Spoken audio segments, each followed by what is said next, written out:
Jake Morrison stepped out of the transport shuttle and looked up at the massive building in front of him. The Galactic Xenobiology Institute stretched high into the purple sky of Kepler Prime, its crystal walls shining in the light of 3 suns. Students of different alien species moved around the campus, but they all seemed to avoid him as he walked toward the main entrance.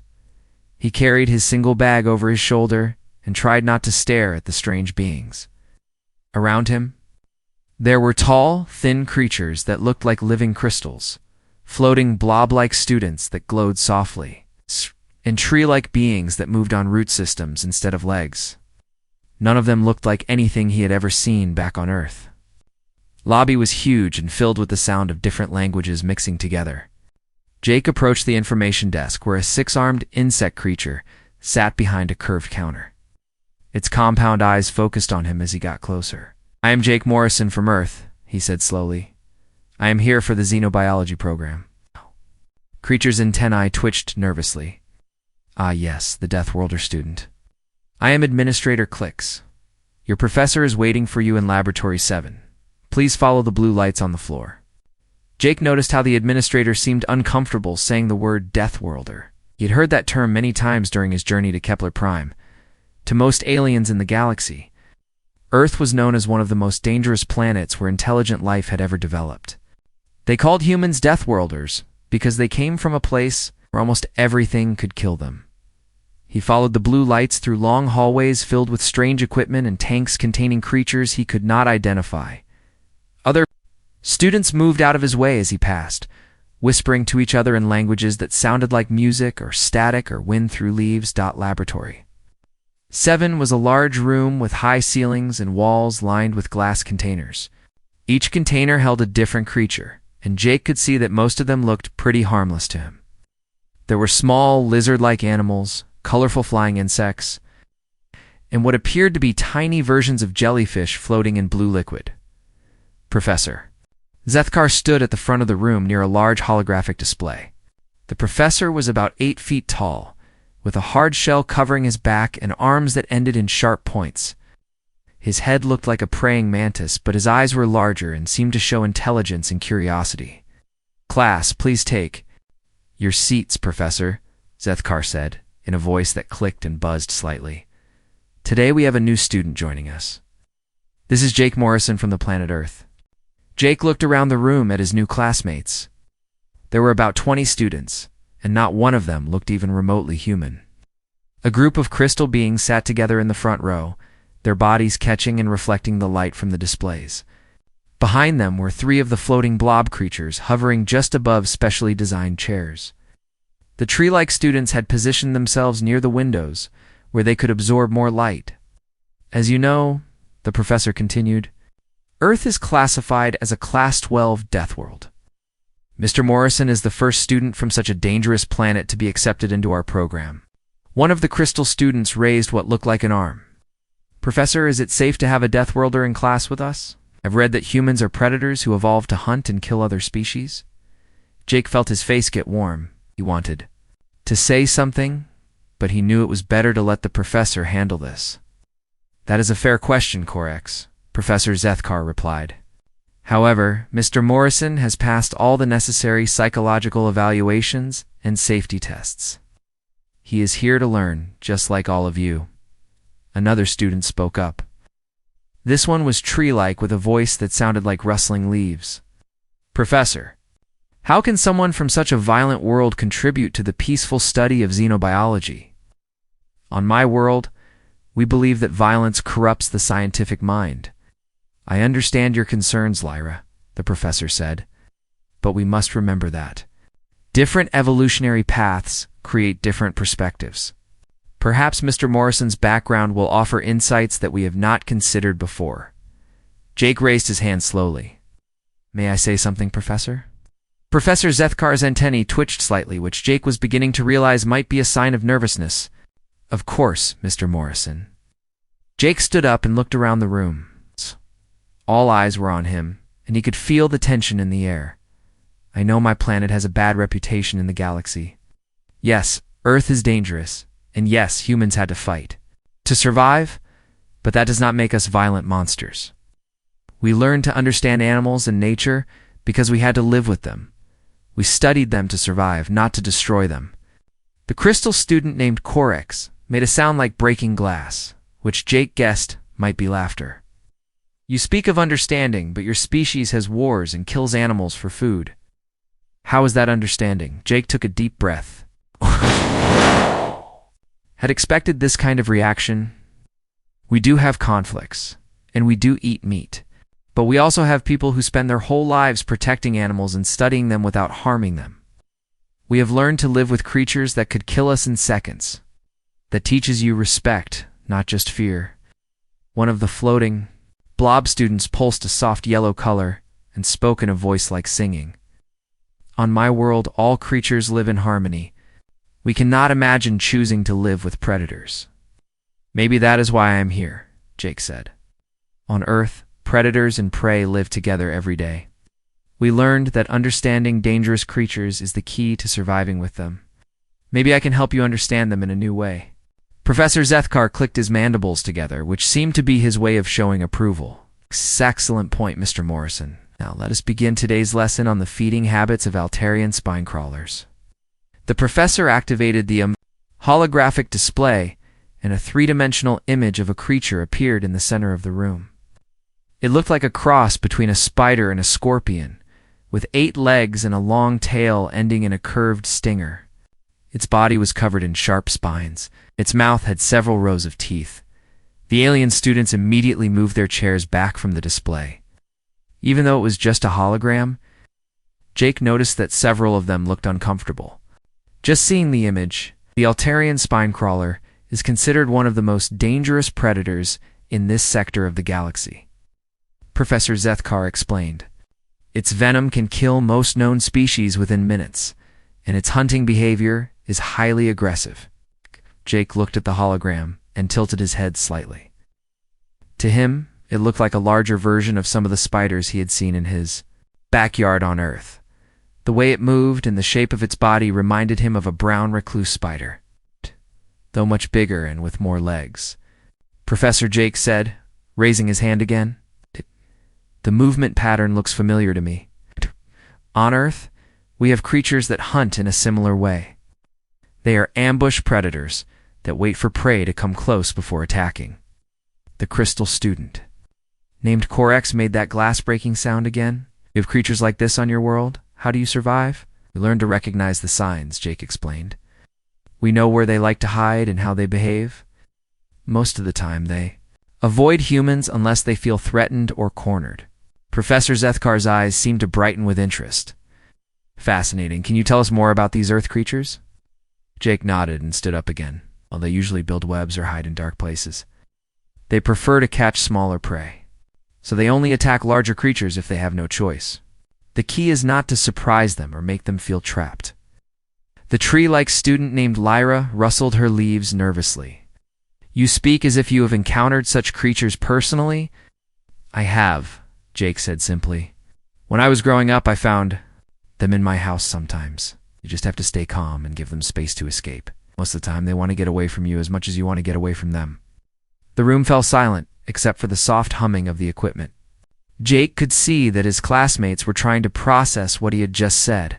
The idea of calmly dealing with a dangerous predator seemed impossible to them. Professor Zethkar broke the silence. This is exactly why having diverse perspectives in science is so valuable. Mr. Morrison, would you be willing to share more of your experiences with dangerous creatures during our future lessons? Of course, Professor, Jake replied. I'm here to learn from all of you, and I hope I can share something useful too. As the class continued, Jake began to understand that his new classmates were not cowards or weaklings.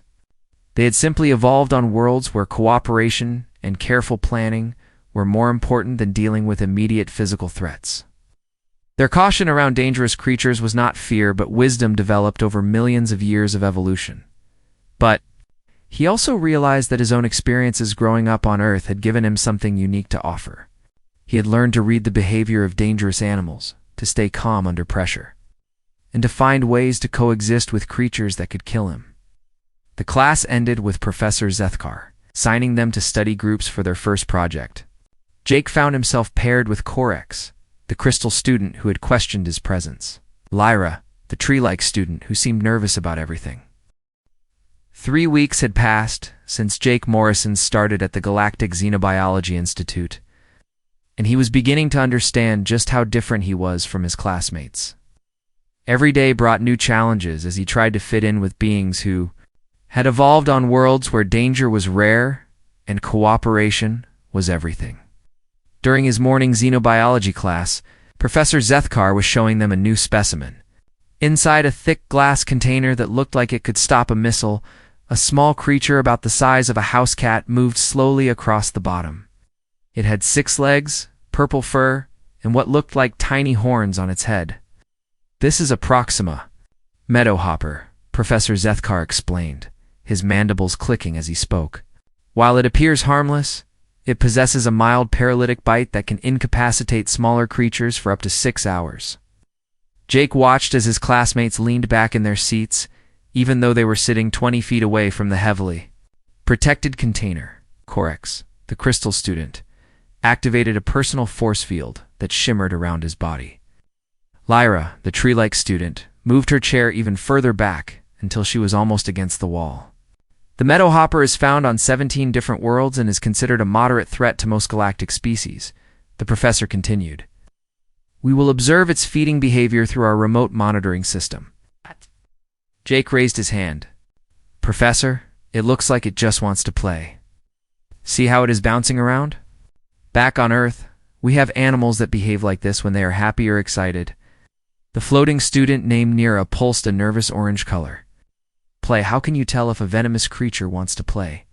That sounds extremely dangerous. Well, Jake said, standing up to get a better look at the creature. Look at its body language. Its ears are up, its tail is wagging, and it is making those little bouncing movements. Those are signs of curiosity, not aggression. Corex made his glass breaking. Laugh, sound, body language. You cannot seriously believe you can communicate with an alien species through body language. Jake walked closer to the container, and several students gasped. The meadowhopper immediately noticed him and pressed its face against the glass, making soft chirping sounds. Its tail wagged faster, and it began doing little spins in circles. See? Jake said, smiling. It is interested in me. It is not showing any signs of fear or aggression. If this was a dangerous situation, it would be hiding or showing its teeth. Professor? Zethkar moved closer, his compound eyes focused on both Jake and the creature. Interesting. In 30 years of studying meadowhoppers, I have never seen such behavior. They usually hide when strangers approach. Maybe they hide because everyone approaches them with fear, Jake suggested. Animals can sense emotions.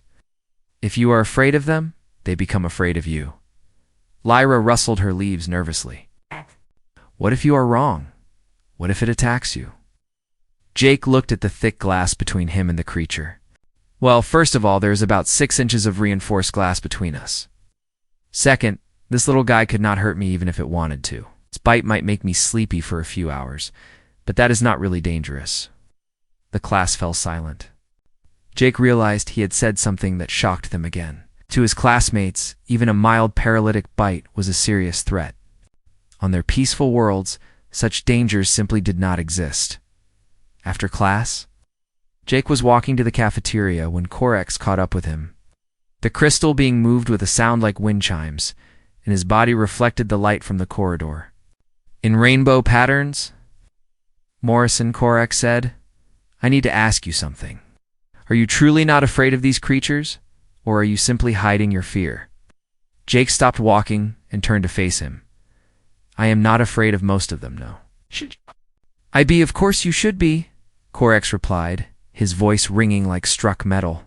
Fear keeps us alive. Fear makes us careful. Without fear, we make mistakes that can kill us. But too much fear can also kill you, Jake said. On Earth, if you freeze up when you meet a dangerous animal, you die. If you run when you should stand still, you die. If you act aggressive when you should be calm, you die. We learn that understanding is better than fear. Corex was quiet for a moment, his crystalline body shifting colors as he thought. Your world sounds like a nightmare. Maybe, Jake admitted. But it also taught us things that your world could not teach you. Later that day, Professor Zethkar announced their first major project. You will be working in groups of 3. Study the behavioral patterns of Zephyrian marsh stalkers. These are highly intelligent predators known for their complex hunting strategies. Jake found himself assigned to work with Corex and Lyra as they gathered around a table to plan their project. The tension between them was obvious. We should observe them from the maximum safe distance, Lyra said, her voice rustling like leaves in a storm. The safety protocols clearly state that no student should approach within 50 meters of a marsh stalker enclosure, agreed Corex said, his body flashing blue in what Jake had learned was a sign of strong emotion. These creatures are apex predators. Even the professors handle them with extreme caution.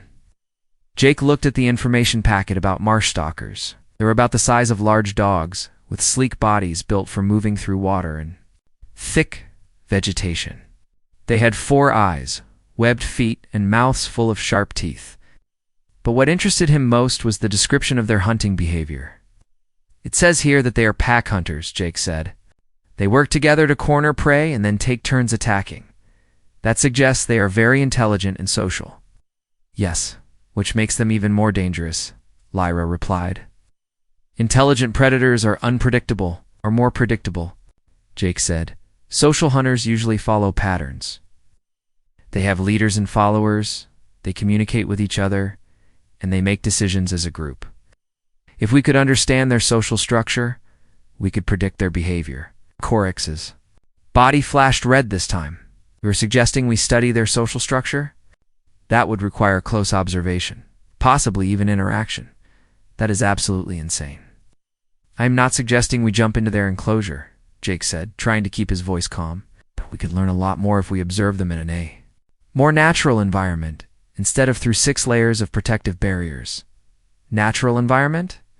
Lyra's leaves rustled so loudly it sounded like a windstorm. These creatures come from a world where the water is acidic and the plants are carnivorous. There is no natural environment for them here that would not kill us, Jake sighed.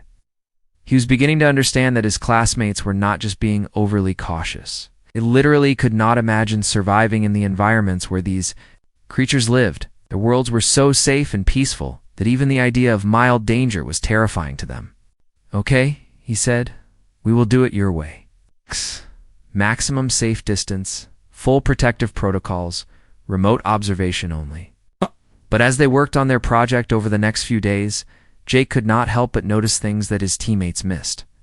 When they watched the marsh stalkers through the remote cameras, he saw patterns in their behavior that the others did not recognize. Look at how they move, he said during one of their observation sessions. The larger one always goes first, and the others follow in a specific order. That is not random. They have a hierarchy. How can you possibly know that? Corex asked. You are making assumptions based on limited data. I am making observations based on experience, Jake replied. On Earth, pack hunters behave in similar ways. The alpha leads, the betas follow, and the omega brings up the rear. It is a survival strategy that works across many species. Lyra rustled her leaves softly. Even if you are correct, how does that help us understand their hunting behavior? We know who the leader is. We can predict what the pack will do, Jake explained. The leader makes the decisions about when to hunt, where to hunt, and how to hunt. The others follow those decisions. Over the next week, Jake's predictions about the marsh stalkers proved to be accurate. He correctly identified which one was the pack leader and predicted several of their hunting attempts before they happened. His teammates were impressed but also confused. How do you know these things? Lyra asked after Jake successfully predicted that the pack would try to hunt during the facility's artificial night cycle. Because I grew up with predators, Jake said simply. Wolves, coyotes, big cats, bears. They all hunt in ways that make sense once you understand their nature. But those are Earth creatures, Corex protested. These are aliens from a completely different world. Predators are predators, Jake said. Like they might look different, but the basic behaviors are the same. They need to eat, they need to survive, and they need to reproduce. Everything else follows from those basic needs. As their project neared completion, Jake noticed that his teammates were starting to ask him more questions about his observations. They were still cautious and often disagreed with his methods, but they were beginning to respect his insights, however. Not everyone was happy with Jake's growing influence in the class. During a break between lectures, he overheard Corax talking to another crystal student named Vex. "The human is becoming a problem," Corax was saying, his voice ringing with frustration. "He makes wild guesses about creature behavior and somehow gets them right." Jake Morrison walked into Laboratory 7, feeling nervous. The previous day, Professor Zethkar had called him to his office for what the professor called a safety discussion. Corax had indeed reported Jake's comments about getting closer, two dangerous creatures, and now Jake was officially warned about following proper safety protocols. "I understand your enthusiasm, Mr. Morrison," the professor had said, his mandibles clicking with what Jake now recognized as concern. "But we cannot allow any student to put themselves or others at risk, regardless of their background." Now, as Jake took his seat in the back of the classroom, he could feel the eyes of his classmates on him. Word had spread quickly about his meeting with the professor. Some students looked at him with curiosity, others with fear, and a few with what might have been disappointment. Professor Zethkar entered the room, followed by two security guards in dark uniforms. Behind them came a floating platform carrying a large containment unit that hummed with the sound of powerful energy fields. "Today, we will be examining a truly magnificent specimen," the professor announced, his voice carrying both excitement and caution. "This is an adult Thorian razor beast, one of the most dangerous predators in known space." The containment unit was placed in the center of the room, surrounded by additional force field generators. Through the transparent walls, Jake could see a creature that looked like a cross between a large cat and a lizard. It was about 6 feet long with a muscular body covered in dark scales. Its most notable features were the 6 legs that ended in claws that looked like curved metal blades and a head full of sharp teeth that gleamed like knives. The creature was lying still, obviously heavily sedated for transport and examination. Its breathing was slow and deep, and its eyes were closed. Even unconscious, it looked incredibly dangerous. "The razor beast gets its name from these retractable claws," Professor Zethkar explained, activating a holographic display that showed the creature's anatomy. Each claw is made of a bone metal composite that can cut through most known materials. They are ambush predators that can leap distances of up to 30 meters and have been known to hunt in coordinated groups. Jake studied the creature with professional interest. Its body structure reminded him of several Earth predators he had encountered. The powerful leg muscles suggested it was built for sudden explosive movement, like a mountain lion. The claw design was similar to that of a bear, but much more specialized for cutting rather than gripping. "The sedative will keep it unconscious for the next 4 hours," the professor continued. "We will be taking detailed measurements and biological samples for our research into predator adaptation strategies." Lyra raised one of her branch-like arms. "Professor, is it safe to have such a creature in the same room with us, even if it is sedated?"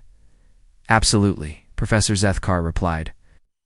"Containment system has multiple redundancies. The creature is behind 6 layers of protection, and we have additional security measures in place." As if to prove his point, he gestured to the security guards who stood at attention near the exits. Jake noticed they were carrying weapons that looked like they could stop a charging elephant. The class began their examination. Using remote sensors and cameras to study the razor beast from a safe distance, Jake watched his classmates work with their usual extreme caution, staying as far from the containment unit as possible while still being able to see the displays. About an hour into the lesson, Jake noticed something that made him frown. Creature's breathing had changed slightly. It was still slow, but not as deep as before. Its eyelids were twitching just a little bit, and one of its ears had moved. "Professor," Jake said, raising his hand, "I think the sedative might be wearing off faster than expected." Professor Zethkar looked at his instruments and shook his head. "Oh, impossible, Mr. Morrison." The dosage was calculated precisely for the creature's body weight. She remained unconscious for at least 3 more hours. But Jake kept watching the razor beast, and his concern grew. The subtle signs he was seeing reminded him of a tranquilized bear he had once seen at a wildlife rehabilitation center back on Earth. The veterinarian had explained that some animals could metabolize sedatives faster than others, especially if they were stressed or had been sedated multiple times before. "Professor, I really think we should check the sedation levels," Jake said, standing up from his chair. His ear just moved and its breathing pattern is changing. Several students turned to look at him with annoyance. Corex made his glass-breaking laugh. "The human is being paranoid again. Containment systems are reading normal on all levels." "Maybe the containment systems are not monitoring the right things," Jake replied, moving closer to get a better look at the creature. That was when everything went wrong. The razor beast's eyes snapped open, glowing with a fierce intelligence that made Jake's heart skip a beat. The creature raised its head and looked around the room, taking in its surroundings with the calculating gaze of an apex predator. "Possible," Professor Zethkar whispered, staring at his instruments in shock. "The readings show it should still be unconscious." The razor beast stood up slowly, its 6 legs spread wide for balance. It tested the walls of its containment unit with one claw, and Jake heard a sound like metal scraping against metal. The creature was not panicking or thrashing around randomly. It was systematically checking its prison, looking for weaknesses. "Emergency protocols." "Now," Professor Zethkar shouted, hitting an alarm button on his desk. Red lights began flashing throughout the room and a loud siren started wailing. But the razor beast had already found what it was looking for. The containment unit had a small maintenance panel that was supposed to be impossible to reach from inside. The creature had somehow managed to get one of its claws into the panel and was working at the connections with the precision of a surgeon.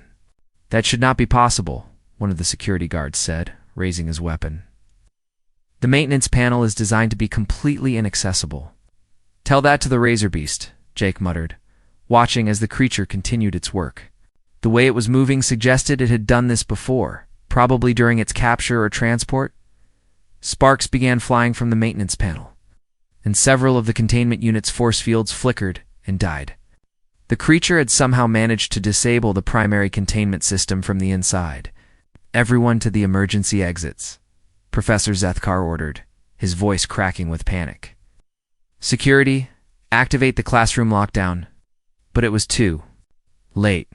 With a sound like breaking glass, the remaining force fields collapsed, and the razor beast stepped out of its containment unit. It stood in the center of the room, 6 feet of pure predator, and let out a roar that seemed to shake the walls. The sound was unlike anything Jake had ever heard.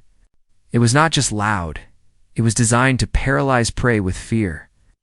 Around him, his classmates were doing exactly what the roar was meant to make them do.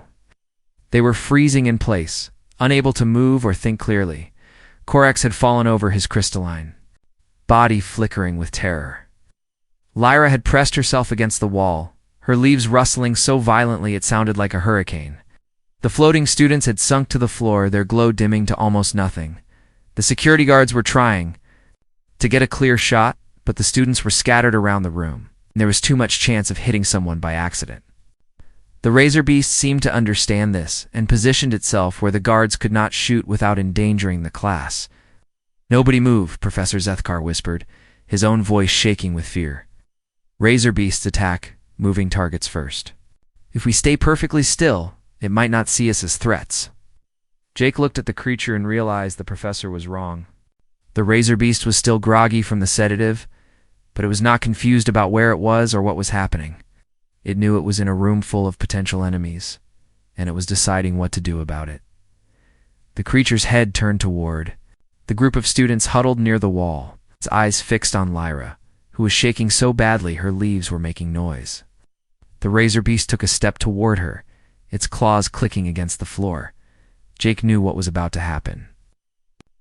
Was going to attack the most obviously frightened target first, just like any predator would.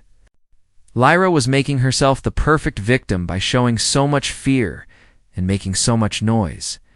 Every instinct Jake had developed growing up on Earth told him that someone was about to die, and the security guards were too far away to help. The classroom lockdown had sealed the exits, trapping everyone inside with the predator. The razor beast took another step toward Lyra, its muscles tensing for what Jake recognized as a pouncing stance. He had seen this same body language in mountain lions just before they attacked. The creature was gathering itself for a killing leap.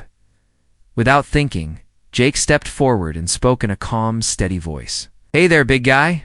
Look at me, not her." The razor beast's head snapped around to focus on Jake, its eyes locked onto his. And for a moment, the room was completely silent, except for the alarm that was still wailing. "Jake, what are you doing?" Professor Zethkar whispered in horror. "I have to do," Jake replied, never taking his eyes off the razor beast. Jake Morrison stood perfectly still as the razor beast studied him with those intelligent, predatory eyes. The creature was close enough now that he could see the slight tremor in its muscles from the lingering effects of the sedative. It was still dangerous, but it was also confused and probably feeling sick from the drugs in its system. "That is right," Jake said in a soft, steady voice. "Just take your time. Figure out what you want to do." Behind him, he could hear Professor Zethkar whispering urgently into his communication device, calling for backup and medical teams. The security guards were still trying to find a clear shot, but Jake was standing directly between them and the razor beast. "Mr. Morrison," Professor Zethkar called out quietly, "please step away from the creature slowly. Do not make any sudden movements." Jake did not move. His instincts told him that backing away now would trigger the razor beast's chase response. Like most predators, it was programmed to pursue anything that ran from it. The only reason it had not attacked yet was because Jake was not acting like prey. The razor beast took another step closer, and Jake could smell its breath, which reminded him of metal and ozone. The creature lowered its head slightly and sniffed in his direction, trying to gather information about this strange being that refused to show fear. "You are just trying to figure out what I am, are not you?" Jake said, keeping his voice calm and conversational. "I do not smell like anything you have encountered before?" The creature's ears twitched at the sound of his voice. Jake noticed that its claws had retracted slightly, which was a good sign. When predators were preparing to attack, they usually extended their weapons fully. The fact that the razor beast was pulling its claws back suggested it was becoming less aggressive. Slowly, very slowly, Jake reached up and began to remove his jacket. Several of his classmates gasped, thinking he was about to do something crazy. But Jake had learned long ago that showing a dangerous animal your scent was one of the best ways to establish peaceful contact. "What are you doing?" Corex whispered from where he lay on the floor, his crystalline body still flickering with terror. "Letting it get to know me," Jake replied softly, holding his jacket out toward the razor beast. Almost. Predators make decisions based on scent more than sight. If it can smell that I am not afraid, it might calm down. The razor beast stretched its neck forward and sniffed at the jacket. Its nostrils flared as it took in Jake's scent, processing the chemical information that would tell it about his emotional state, his health, and his intentions. Jake had learned this technique from his grandfather, who had worked with wild animals his entire life. "Animals can smell fear," the old man had always said. "But they can also smell confidence and calmness. If you can stay calm around a dangerous animal, it will usually choose not to see you as a threat." The razor beast finished examining the jacket and looked back up at Jake's face. Something had changed in its expression. The cold, calculating look of a predator sizing up prey had been replaced by what Jake could only describe as curiosity. "Good," Jake said, taking a tiny step closer. "You are starting to understand that I am not here to hurt you." The movement should have triggered an attack response, but instead, the razor beast sat back on its haunches, much like a large dog might do.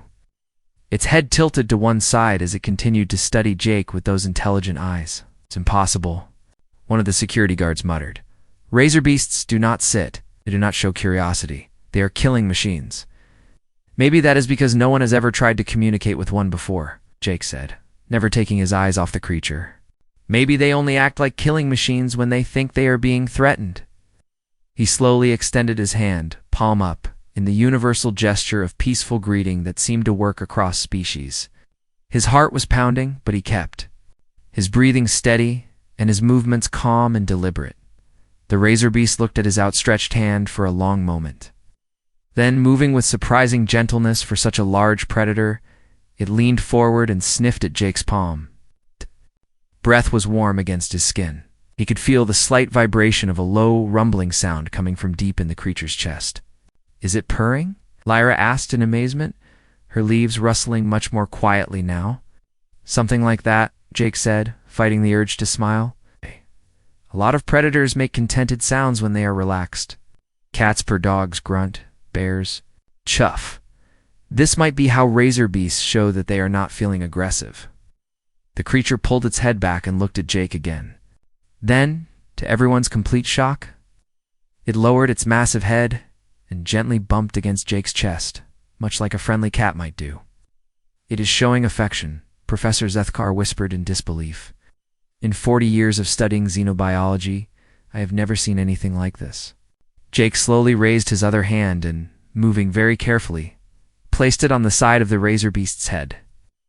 The creature's scales felt warm and smooth, like polished stone. It leaned into his touch slightly, making that purring sound even louder. "You are just lonely, are not you?" Jake said softly. "Stuck in cages and transport containers, never getting to interact with anyone? No wonder you learned how to escape. You're probably just looking for some company." The razor beast's eyes seemed to brighten at the sound of Jake's voice. It moved closer, pressing its side against Jake's leg like an enormous, deadly cat seeking attention. "This is incredible," Professor Zethkar said, his voice filled with wonder. "Everything we thought we knew about razor beast behavior was wrong. They are not mindless killers. They're social creatures that have been driven to aggression by isolation and fear." Marveling to pet the creature, marveling at how gentle it was being. Its claws remained completely retracted, and its movements were slow and careful, as if it understood that Jake was much smaller and more fragile than it was. "Can you help me guide it back to its containment area?" Jake asked the security guards. "I think if we approach this right, it will go willingly." "Are you insane?" one of the guards replied. "That thing could kill you in a heartbeat if it changes its mind." "So could a horse or a large dog," Jake said. "We do not treat them like monsters. We treat them with respect and understanding." He began to walk slowly toward the damaged containment unit, and the razor beast followed him like a loyal pet. Its massive paws made soft clicking sounds on the floor, but its movements were relaxed and easy. "Talk to it," Jake said to his classmates as they passed. "Let it hear your voices. Show it that you are not afraid anymore." Tentatively, Lyra rustled her leaves in what Jake recognized as her species' way of showing calm emotions. "Hello, razor beast," she said softly. "We are sorry we frightened you." The creature turned its head toward her and made a soft, chuffing sound that seemed almost like a greeting. Lyra's leaves rustled with what Jake could tell was amazement rather than fear. Korek slowly got back to his feet, his crystalline body still flickering, but now with curiosity rather than terror. "I do not understand," he said. "It would react this way? I did not know," Jake admitted. "But I recognized the signs of a confused and scared animal rather than an aggressive predator. Everything it did after it escaped suggested it was looking for a way out, not looking for something to kill." As they reached the containment unit, Jake saw that the razor beast's escape had done significant damage to the force field generators. It would be hours before the unit could be repaired enough to safely hold such a powerful creature. "But we have a problem," Professor Zethkar said, examining the damaged equipment. "The containment unit is not functional. We cannot secure the creature until repairs are completed." "And do not," Jake said simply. "It does not want to be locked up anyway. Look at how calm it is now that it is free to move around." The razor beast had settled down on the floor next to Jake, lying on its side like a giant cat taking a nap. It was still making that contented purring sound, and its eyes were half closed with relaxation. "You cannot seriously suggest we leave a razor beast loose in the laboratory," one of the security guards protested. "Why not?" Jake asked. "It is not hurting anyone. It is not trying to escape. It just wants to be around other intelligent beings." Instead of trapped alone in a box, Professor Zethkar approached slowly, his compound eyes fixed on the razor beast with fascination. May I touch it?" he asked Jake. "Ask it, not me," Jake replied. "It is not my pet. It is a free creature, making its own choices." The professor extended one of his arms toward the razor beast, moving with the same careful slowness that Jake had shown. The creature opened its eyes and looked at him for a moment, then moved its head forward to sniff at the professor's limb. After a few seconds, the razor beast made a soft sound and allowed Professor Zethkar to touch its head. The professor's mandibles clicked with excitement as he felt the creature's warm scales. "Remarkable," he whispered. "Its brain activity is completely different from what we have observed in captive specimens. It is calm, curious, even playful. This is not the same species we thought we were studying." "It is the same species," Jake said. "We were just seeing it under the worst possible conditions. Imagine if aliens studied humans by keeping them locked in small cages and only observing them when they were scared and angry." 2 weeks had passed since the incident with the razor beast, and Laboratory 7 had become the most popular classroom at the Galactic Xenobiology Institute. Students from other programs were requesting permission to observe Jake Morrison's sessions with what everyone now called Rex, the razor beast, who had chosen to stay at the academy rather than be shipped back to a containment facility on his home world. Jake sat on the floor next to Rex, who was contentedly chewing on a specially prepared meal while students from 5 different species took careful notes on his behavior. The massive predator had become so comfortable around the class that he often fell asleep during lectures, his loud purring serving as background noise to Professor Zethkar's explanations. "You can see," Professor Zethkar was saying to the mixed group of students, "Rex's social behavior is completely different from what we observed in isolated specimens. He seeks out contact with other intelligent beings, responds to verbal communication, and has even learned to recognize individual students by their scent." Corex raised his crystalline arm, his body now glowing with excitement rather than fear whenever Rex was in the room. "Professor, how did we miss these social behaviors in our previous studies? Because we were not looking for them," the professor replied. "We approached these creatures with the assumption that they were solitary killing machines. We kept them isolated and under sedation, which naturally made them aggressive and unpredictable." Jake scratched behind Rex's ears. The creature made a sound like a large cat purring mixed with a dog's contented sigh. "Rex is not the exception," Jake said to the class. "I would bet that most of the creatures we label as mindlessly aggressive are actually just scared and lonely." Lyra rustled her leaves in the pattern Jake had learned meant agreement. "It makes sense from an evolutionary perspective. Social creatures survive better than solitary ones in most environments. Even predators benefit from cooperation and communication." New student, a floating gas being named Zara from the advanced program, pulsed a curious blue color. "Mr. Morrison, how did you know that approaching the razor beast would not result in an attack? What gave you the confidence to take such a risk?" Jake thought about the question for a moment while Rex rolled over to get his belly scratched. "On Earth, I learned that most dangerous animals do not want to fight unless they have no choice. Fighting is risky even for predators. It can get hurt, which means they might not be able to hunt for food later. So they usually prefer to avoid conflict if possible." "But how did you know Rex wanted to avoid conflict?" asked a crystal student from the junior class. "Body language," Jake explained. "When Rex first got out of his container, he could have attacked immediately. Instead, he looked around and checked his escape routes. It told me he was more interested in getting away than in hurting anyone." Professor Zethkar nodded, his mandibles clicking with approval. "Thinking is so valuable. Mr. Morrison's perspective has forced us to reconsider fundamental assumptions about predator behavior." The classroom door opened, and Dean Althora entered, with several important-looking aliens in formal robes. Rex looked up briefly, recognized that the newcomers were not threats, and went back to enjoying his belly rub.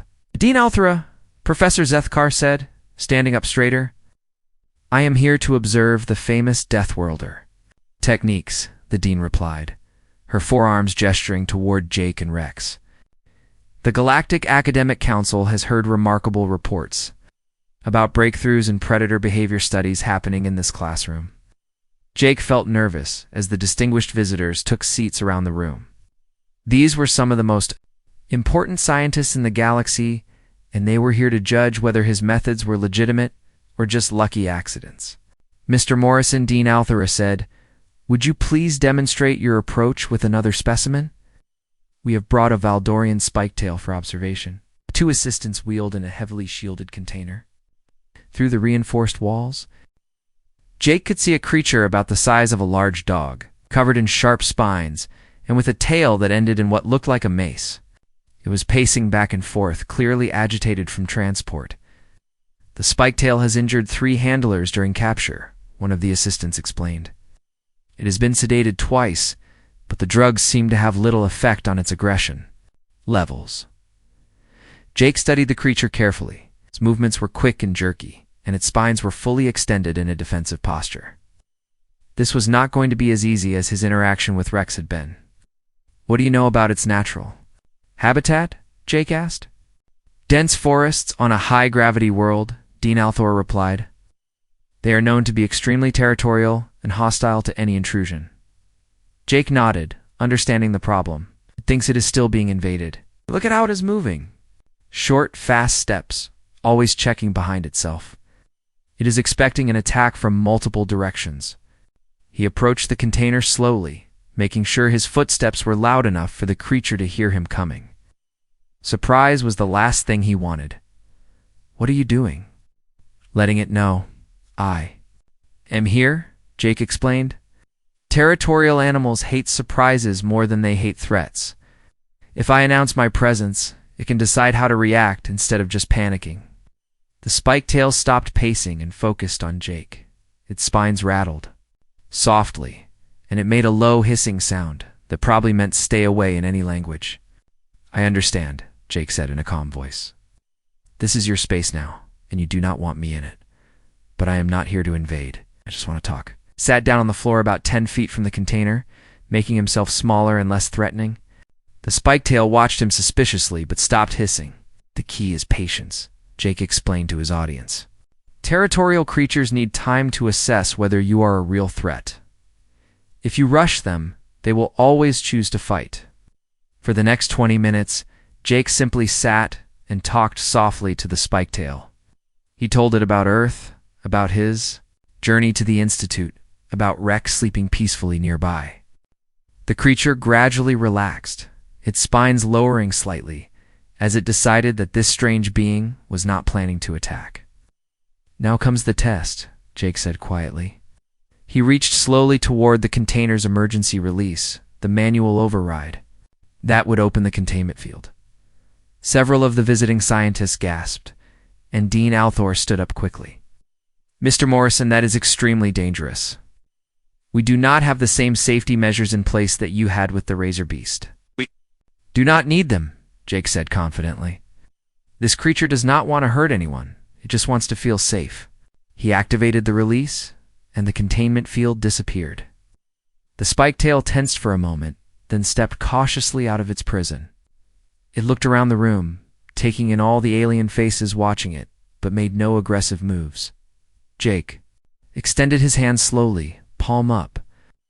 The spiketail approached carefully and sniffed at his fingers, much like Rex had done weeks earlier. After a few seconds, it made a soft, trilling sound and gently bumped its head against Jake's hand. The room erupted in amazed whispers from the visiting scientists. Dean Althor sat back down, her 4 eyes wide with wonder. "Incredible," she murmured. "We have been studying these creatures for decades, and we never realized they were capable of peaceful interaction." "Most creatures are capable of peace," Jake said, gently petting the spiketail's head while being careful to avoid its spines. "They just need to be approached with understanding instead of fear." Professor Zethkar stepped forward, his excitement obvious. "Dean Althor, I would like to formally request that Mr. Morrison be allowed to co-teach a new course in intuitive xenobiology. His methods could revolutionize how we study dangerous species throughout the galaxy." "Agreed," the dean said immediately. "The Galactic Academic Council will be very interested in funding such a program." His techniques with the spiketail, while the visiting scientists asked dozens of questions. They wanted to know about his training, his background, and how his methods could be taught to other students. "The most important thing," Jake explained as the spiketail settled down for a nap next to Rex, "is to remember that these creatures are not monsters. They are animals trying to survive in situations they do not understand. If we treat them with respect and try to see things from their perspective, most of them will respond peacefully." Corex, who had been quiet during the demonstration, finally spoke up. "Jake, I owe you an apology. When you first arrived, I thought your Deathworlder background made you dangerous and unpredictable. I was wrong." "You were not wrong," Jake replied, with a smile. "Growing up on Earth did make me different. But different does not always mean dangerous. Sometimes it just means useful." Lyra rustled her leaves in agreement. "We all bring different strengths to science based on our experiences. Your ability to understand predator behavior is just as valuable as Korax's analytical skills or my environmental knowledge." As the visiting scientist prepared to leave, Dean Althora approached Jake personally. "Mr. Morrison, the Galactic Academic Council would like to offer you a full research position after you complete your studies.